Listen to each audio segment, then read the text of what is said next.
Hi అండి. పాకిస్తాను ప్రపంచం మొత్తాన్ని మోసం చేసిందండి.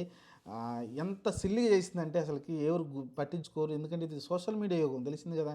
ప్రతి ఒక్కళ్ళ దగ్గర సెల్ ఫోన్స్ ఉంటున్నాయి. ఇమ్మీడియేట్‌గా ఎంత అడవిలో ఉన్నా సరే వీడియోస్ తీస్తున్నారు, పెడుతున్నారు. అలాంటిది పాకిస్తాన్ ఎలా ఆలోచించింది అంటే పాకిస్తాన్ చాలా స్ట్రాంగ్‌గా ఉందని నిరూపించుకోవడానికి, ప్రపంచానికి చెప్పడానికి మేము ఆల్రెడీ సైనికులను కాపాడేసాము, సామాన్యులను కాపాడేసామని ప్రకటన చేసిన తర్వాత ఇమ్మీడియేట్‌గా BLA ఏదైతే బెలూచిస్తాన్ రెబల్యూషన్ ఆర్మీ అనేది ఇమ్మీడియేట్‌గా వాళ్ళైతే ఒక ప్రకటన చేశారండి. పాకిస్తాన్ చెప్తుంది తప్పు, మా దగ్గర ఆల్రెడీ 240 మంది ఆర్మీని మేము చంపేసామని వాళ్ళు ప్రకటించారు.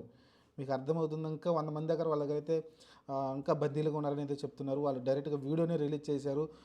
అక్కడ ఉన్న ఎంతమంది చనిపోయారో కూడా ఫోటోలు కూడా కొన్ని రిలీజ్ చేయడం చూసాం. వీడియోలు అయితే రిలీజ్ చేశారు. అంటే పాకిస్తాన్ ఎంత మోసం చేసిందో మనం అర్థం చేసుకోవచ్చు.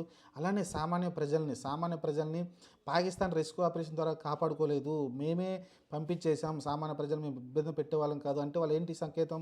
మేము మా దేశం అంటే మాకు సపరేట్‌గా హక్కులని కోసం పోరాడుతుంది తప్ప మేము ఎక్కడ హింసకు గాని లేకుంటే ఉగ్రవాదులం కాదు మేము అనేది చెప్పే ప్రయత్నం కూడా చేసింది. సామాన్య ప్రజల్ని వదిలిపెట్టింది. మనం చూసాం గాజా దగ్గర ఎంత ఎంత యుద్ధం జరుగుతుంది. అక్కడ ఇరాక్ దగ్గర అది జరుగుతుంది. ఇజ్రాయెల్ ఆ యుద్ధం ఏదైతే జరుగుతుంది వారిలో సామాన్య ప్రజల్ని అడ్డం పెట్టుకుని మరి అక్కడ యుద్ధాలు చేస్తున్నారు పాలస్తీనాల వాళ్ళు.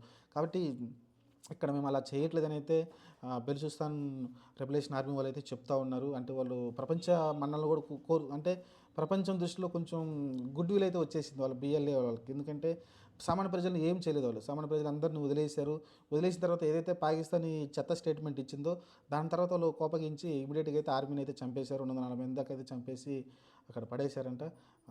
చాలా దారుణమైన విషయం. ఇంకా పాకిస్తాన్ ఏదో ఆపరేషన్ చేసాము, సక్సెస్ అయిపోయాము, అందరిని కాపాడేసామని చెప్పుకొచ్చిన ఆర్మీకి అయితే జలకైతే ఇచ్చింది పాకిస్తాన్కి అయితే. ఇప్పటికి కూడా వాళ్ళు కోరుకునేది ఏంటంటే పా చైనా కానీ లేకుంటే పాకిస్తాన్ కానీ ఇక్కడికి వచ్చి ఎలాంటి కార్యకలాపాలు చేయకూడదు. ఇక్కడ ఏదైనా ఖనిజ నిక్షేపాలు ఉంటే అవి మాకే సొంతము, మాకే ఖర్చు పెట్టాలని అయితే వాళ్ళైతే కోరుకుంటున్నారు.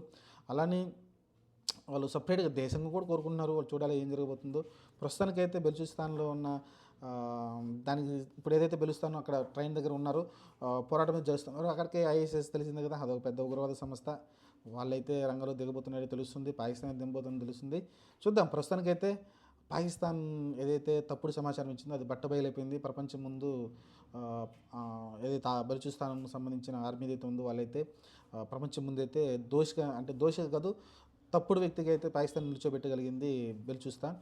ఎందుకంటే మనం కూడా నమ్మాం. సరే ఏమన్నా ఆర్మీని తీసుకెళ్ళి టక్కున ఆపరేషన్ చేసి సక్సెస్ చేశారేమో అనిపించింది. కానీ రీసెంట్‌గా వచ్చిన వీడియో చూస్తే బెలూచిస్తాన్ రెబల్యూషన్ ఆర్మీ ఏదైనా వీడియో రిలీజ్ చేసిందో ఆ వీడియోలో మనకు క్లియర్‌గా అర్థమైపోయింది పాకిస్తాన్ ప్రపంచాన్ని మోసం చేసిందని.